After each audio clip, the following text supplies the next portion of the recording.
So I just put up on, I saw on Twitter, somebody put up the blurb about Bill O'Reilly. I'm sorry, not Bill O'Reilly. About Lyndon B. Johnson, Lyndonjonson. Here's the thing. From wherever, wherever NICKLAUS and I sit, at levitating in an area unbeknownst to humans, or to most humans, while we wait for our second skin, our second coming, but we still have to look over, guard, and rule over certain decisions from a space and time where we have a vantage point, vantage, of living in the clouds above and looking down upon the earth and seeing multiple meetings at the same time. So this way we know how to instruct properly and also to give testimonial as to exactly what transpired. So the visage, visage, of Lyndon B. Johnson looks very much like when I woke up in my year, William O'Reilly, which is Bill O'Reilly, Billo apostrophe Reilly. He is a talk show host, or I don't know what you would call him. I mean, he worked on the network, NETWORK, Fox, FOX, as a announcer, I don't know, I don't watch TV, so, but him I liked him, especially right before the Trump election. He was the only one I looked at. Him and Wolf Blitzer, and I don't like Wolf Blitzer because he looks like Peter Romer. No, but personally I like him better than Peter Romer. But so to offset, so I don't play favorites, I liked Bill O'Reilly's attitude better. Let's just put it, I've thought that Blitzer was a little on his kiss ass to all the wrong fucking people, but whatever. By the way, I had somebody contact me, I don't know who they are, some random number today, who was very kind, actually, said that they've been following me, they got me off of Facebook. They asked if, they understood what I said, whatever, and so I answered back and I said, thank you. I said, a kind comment, I appreciate it. I know sometimes I said, and then at the end I said, please accept my apology for the potty mouth, POTTYMOUTH. I said, I don't normally curse humans, CURSEHUMANS. I'm a witch. I spell. I'm also a goddess. You've heard these things, like witches cast spells. Yeah, we do. It's a lot more in depth than just like hokey pokey, like woo, like Halloween. Yeah, no. Like on like a serious level, of humans are just like a piece of flesh interconnected with some robotic signals in a wave function that moves and controls their ability to remember things and move in a direction that's needed. Oh my god, like a robotic car, something like that, right? So as a witch, I cast spells, interact with the environment where it picks up on what I say a lot more than the rest of you. So when I curse, are we down a dangerous fucking path? Oh god, because I don't normally curse, and if you see me in public, I never curse in conversation, ever. I will curse on this recorded moment for a very specific purpose, but that's the specificity of the species for which I am currently living amongst by myself because of their inability to perform correctly. They're that broken. And that's God's honest diagnostic code for this diagnosis of human in the route CRT.year2020. from top of Mount Olympus. You don't get higher in glass ceiling than myself, and you can't break the glass ceiling because it's my glass and it has to be repaired to fix the rest of the humans that have shards of glass raining down on them and don't know, for stupid mechanics that claim they need research on some. I come in a very unusual, unique situation with NICKLAUS. We are the top. We set the code, we repair the code, we diagnostic the code, and the universal code is wrapped and fit perfectly around us. So if humans interfere by any measure, by money, by power, by greed, by machine, by access to things they shouldn't have access to, by political sway, by personal sway, by religious sway, by whatever way, it will mess with me and NICKLAUS, which is exactly what it did. It will break the glass ceiling above us.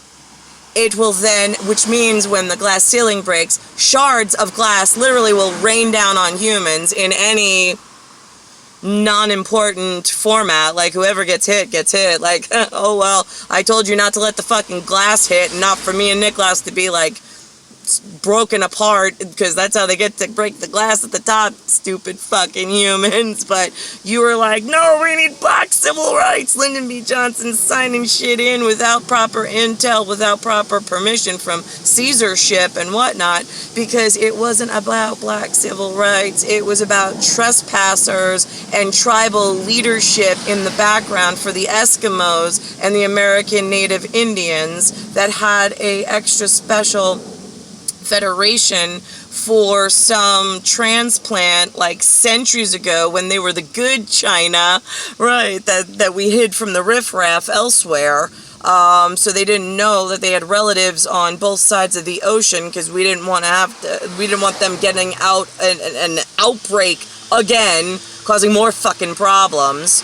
So that's why they were given tribal leadership as long as they stayed, but somehow it made its way down through Mexico on one of those like long walking distance cowboy whatever of like, fucking assholes. They're dead now anyway. I caught them on River Styx. I documented it for myself on the way in, but whatever. So the thing is that, like, I know the African Americans are like, no, but it was about us abolishing slavery. No, it wasn't. And then it made you fucking weak and soft like a Pillsbury Doughboy idiot to let the fucking tribal shit raise up in sewer and then fucking cause more problems with outbreak in future. Because that's what you idiots do. So Lyndon B. Johnson was not under censorship, SEASARSHIP,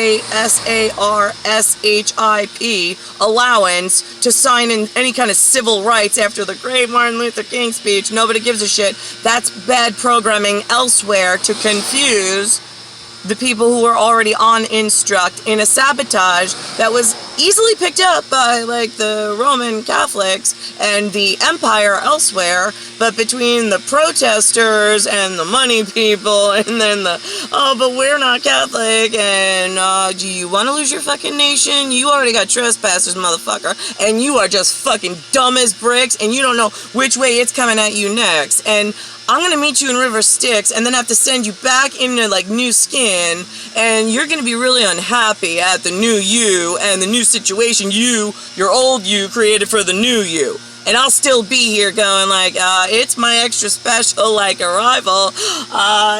Anybody give a shit that God came back to life? Anyone? Yeah.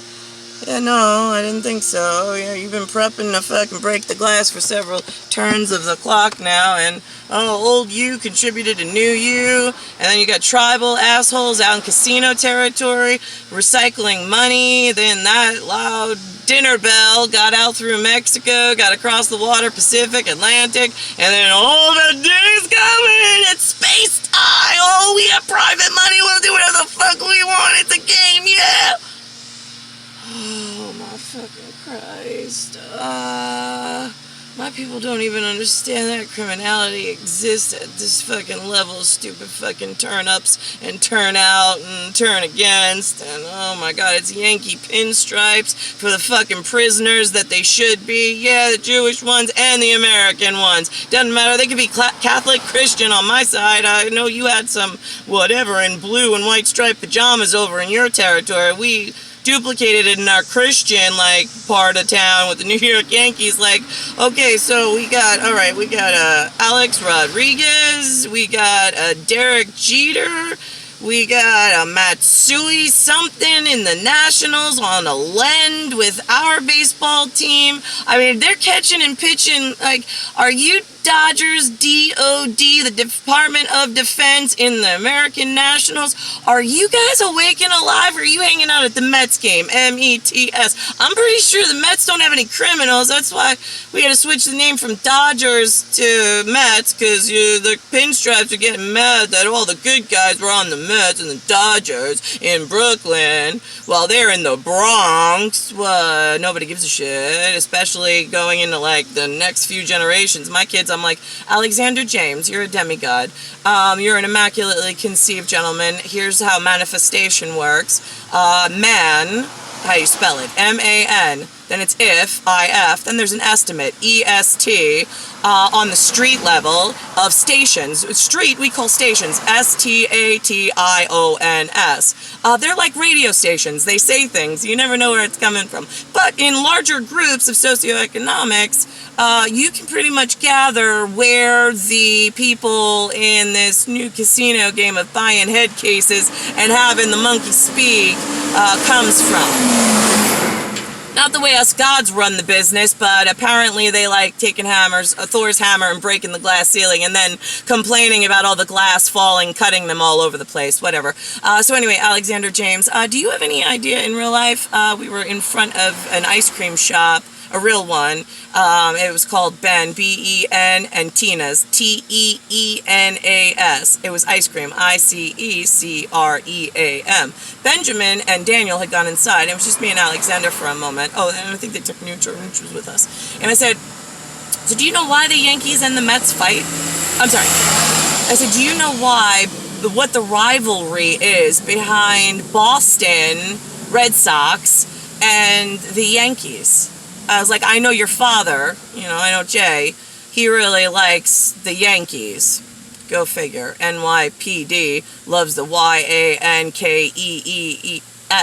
criminals, but in pinstripes. Whatever. Otto von Lohenstein turned Otto Romer for a real fucking problem with the Romans, R-O-M-A-N-S.